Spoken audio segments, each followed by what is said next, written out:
The Vedanta philosophy, as it is generally called at the present day, really comprises all the various sects that know exist in India. Thus there have been various interpretations, and to my mind they have been progressive, beginning with the dualistic or Dvaita and ending with the non-dualistic or Advaita. The word Vedanta literally means the end of the Vedas being the scriptures of the Hindus. Sometimes in the West, by the Vedas, are meant only the hymns and rituals of the Vedas. But at the present time, these parts have almost gone out of use, and usually by the word Vedas in India, the Vedanta is meant. All our commentators, when they want to quote a passage from the scriptures, as a rule, quote from the Vedanta, which has another technical name with the commentators, the Shrutis. The term Shruti, meaning that which is heard, though including the whole of the Vedic literature, is chiefly applied by the commentators to the Upanishads. Now, all the books known by the name of the Vedanta were not entirely written after the ritualistic portions of the Vedas. For instance, one of them, the Isha Upanishad, forms the 40th chapter of the Yajur Veda, that being one of the oldest parts of the Vedas. There are other Upanishads, which form portions of the Brahmanas, or ritualistic writings, and the rest of the Upanishads are independent, not comprised in any of the Brahmanas or other parts of the Vedas. But there is no reason to suppose that they were entirely independent of other parts, for as we well know, many of these have been lost entirely, and many of the Brahmanas have become extinct.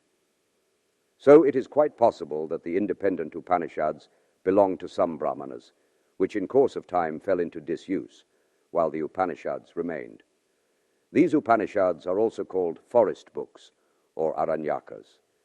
The Vedanta, then, practically forms the scriptures of the Hindus, and all systems of philosophy that are orthodox have to take it as their foundation. Even the Buddhists and Jains, when it suits their purpose, will quote a passage from the Vedanta as authority. All schools of philosophy in India, although they claim to have been based upon the Vedas, took different names for their systems. The last one, the system of Vyasa, took its stand upon the doctrines of the Vedas more than the previous systems did, and made an attempt to harmonize the preceding philosophies, such as the Sankhya and the Nyaya, with the doctrines of the Vedanta. So it is especially called the Vedanta philosophy, and the sutras or aphorisms of Vyasa are in modern India the basis of the Vedanta philosophy.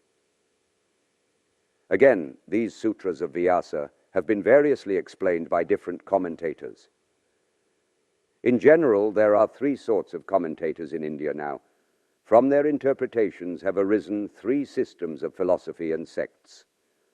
One is the dualistic, or Dvaita. A second is the qualified non-dualistic, or Vishishtadvaita. And a third is the non-dualistic, or Advaita. Of these, the dualistic and the qualified non-dualistic include the largest number of the Indian people. The non-dualists are comparatively few in number. Now I will try to lay before you the ideas that are contained in all these three sects. But before going on, I will make one remark, that these different Vedanta systems have one common psychology, and that is the psychology of the Sankhya system. The Sankhya psychology is very much like the psychologies of the Nyaya and Vaisheshika systems, differing only in minor particulars. We will now take up the beliefs about mind, soul, and God. According to the universally accepted Sankhya psychology, in perception in the case of vision, for instance, there are, first of all, the instruments of vision, the eyes. Behind the instruments, the eyes is the organ of vision, or indriya, the optic nerve and its centers, which is not the external instrument, but without which the eyes will not see. More still is needed for perception. The mind, or manas, must come and attach itself to the organ. And besides this, the sensation must be carried to the intellect, or buddhi, the determinative, reactive state of the mind. When the reaction comes from buddhi, along with it flashes the external world and egoism. Here, then, is the will, but everything is not complete. Just as every picture, being composed of successive impulses of light, must be united on something stationary to form a whole, so all the ideas in the mind must be gathered and projected on something that is stationary relatively to the body and mind, that is, on what is called the soul or purusha or atman, or, according to the Sankhya philosophy, the reactive state of the mind called buddhi or intellect is the outcome, the change, or a certain manifestation of the mahat or cosmic mind. The mahat becomes changed into vibrating thought, and that becomes in one part changed into the organs, and in the other part into the fine particles of matter. Out of the combination of all these, the whole of this universe is produced. Behind even mahat, the Sankhya conceives of a certain state which is called avyakta or unmanifested, where even the manifestation of mind is not present, but only the causes exist. It is also called prakriti. Beyond this prakriti, and eternally separate from it, is the purusha, the soul of the Sankhya, which is without attributes and omnipresent. The purusha is not the doer, but the witness. The illustration of the crystal is used to explain the purusha. The latter is said to be like a crystal without any color, before which different colors are placed, and then it seems to be colored by the colors before it, but in reality it is not. The Vedantists reject the Sankhya ideas of the soul and nature.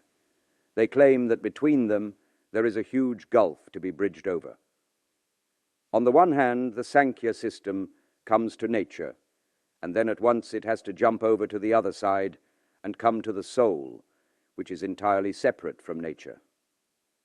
How can these different colors, as the Sankhya calls them, be able to act on that soul, which by its nature is colorless?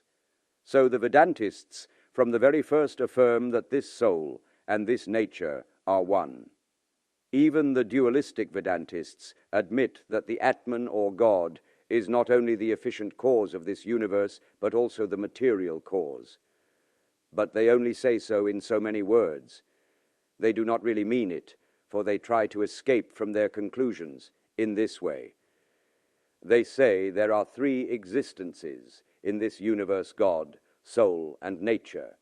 Nature and soul are, as it were, the body of God, and in this sense it may be said that God and the whole universe are one. But this nature and all these various souls remain different from each other through all eternity. Only at the beginning of a cycle do they become manifest, and when the cycle ends, they become fine and remain in a fine state. The Advaita Vedantists, the non-dualists, reject this theory of the soul, and having nearly the whole range of the Upanishads in their favor, build their philosophy entirely upon them. All the books contained in the Upanishads have one subject, one task before them to prove the following theme. Just as by the knowledge of one lump of clay we have the knowledge of all the clay in the universe, so what is that? Knowing which we know everything in the universe.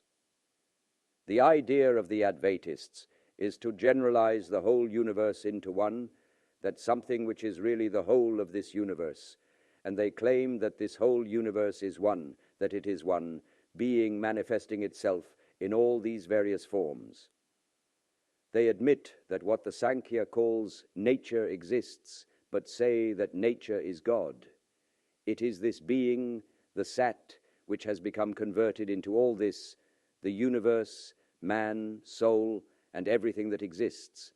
Mind and Mahat are but the manifestations of that one Sat. But then the difficulty arises that this would be pantheism. How came that Sat, which is unchangeable, as they admit, for that which is absolute is unchangeable, to be changed into that which is changeable and perishable? The Advaitists here have a theory which they call Vivartavada, or apparent manifestation. According to the dualists and the Sankhyas, The whole of this universe is the evolution of primal nature. According to some of the Advaitists and some of the dualists, the whole of this universe is evolved from God. And according to the Advaitists proper, the followers of Shankaracharya, the whole universe is the apparent evolution of God. God is the material cause of this universe, but not really, only apparently. The celebrated illustration used is that of the rope and the snake, where the rope appeared to be the snake, but was not really so. The rope did not really change into the snake. Even so, this whole universe as it exists is that being. It is unchanged, and all the changes we see in it are only apparent.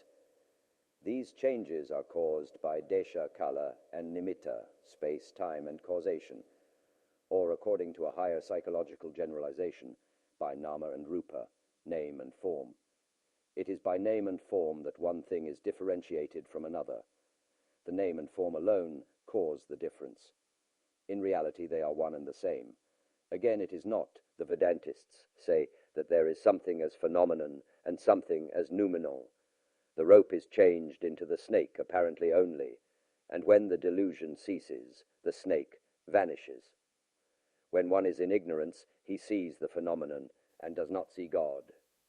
When he sees God, this universe vanishes entirely for him. Ignorance, or Maya, as it is called, is the cause of all this phenomenon, the absolute, the unchangeable being taken as this manifested universe. This Maya is not absolute zero, nor non-existence. It is defined as neither existence nor non-existence. It is not existence, because that can be said only of the absolute, the unchangeable, and in this sense Maya is non-existence. Again, it cannot be said it is non-existence, for if it were, it could never produce phenomenon. So it is something which is neither, and in the Vedanta philosophy it is called anirvachaniya, or inexpressible. Maya, then, is the real cause of this universe.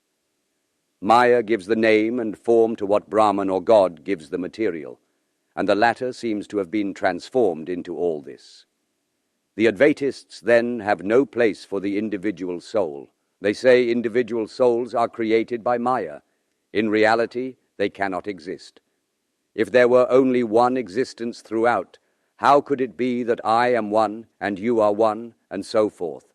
We are all one, and the cause of evil is the perception of duality.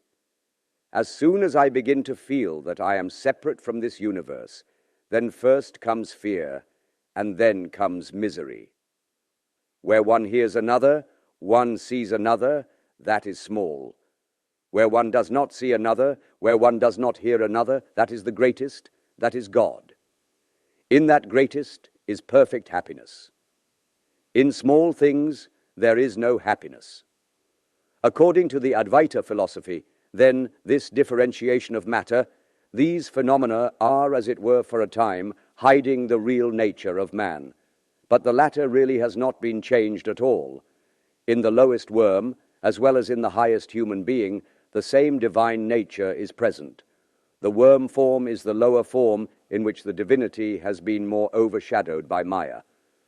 That is the highest form in which it has been least overshadowed. Behind everything the same divinity is existing, and out of this comes the basis of morality. Do not injure another. Love everyone as your own self, because the whole universe is one. In injuring another, I am injuring myself. In loving another, I am loving myself. From this also springs that principle of Advaita morality, which has been summed up in one word, self-abnegation. The Advaitist says, this little personalized self is the cause of all my misery. This individualized self, which makes me different from all other beings, brings hatred and jealousy and misery, struggle, and all other evils. And when this idea has been got rid of, all struggle will cease, all misery vanish. So this is to be given up. We must always hold ourselves ready, even to give up our lives for the lowest beings. When a man has become ready even to give up his life for a little insect, he has reached the perfection which the Advaitist wants to attain. And at that moment when he has become thus ready, the veil of ignorance falls away from him, and he will feel his own nature. Even in this life, he will feel that he is one with the universe. For a time, as it were, the whole of this phenomenal world will disappear for him, and he will realize what he is. But so long as the karma of this body remains, he will have to live. This state, when the veil has vanished, and yet the body remains for some time, is what the Vedantists call the Jivan Mukti, the living freedom. If a man is deluded by a mirage for some time, and one day the mirage disappears if it comes back again, the next day, or at some future time, he will not be deluded. Before the mirage first broke, the man could not distinguish between the reality and the deception. But when it has once broken, as long as he has organs and eyes to work with, he will see the image, but will no more be deluded. That fine distinction between the actual world and the mirage he has caught, and the latter, cannot delude him anymore. So when the Vedantist has realized his own nature, the whole world has vanished for him. It will come back again, but no more the same world of misery. The prison of misery has become changed into Sat Chit Ananda, existence absolute, knowledge absolute, bliss absolute, and the attainment of this is the goal of the Advaita philosophy.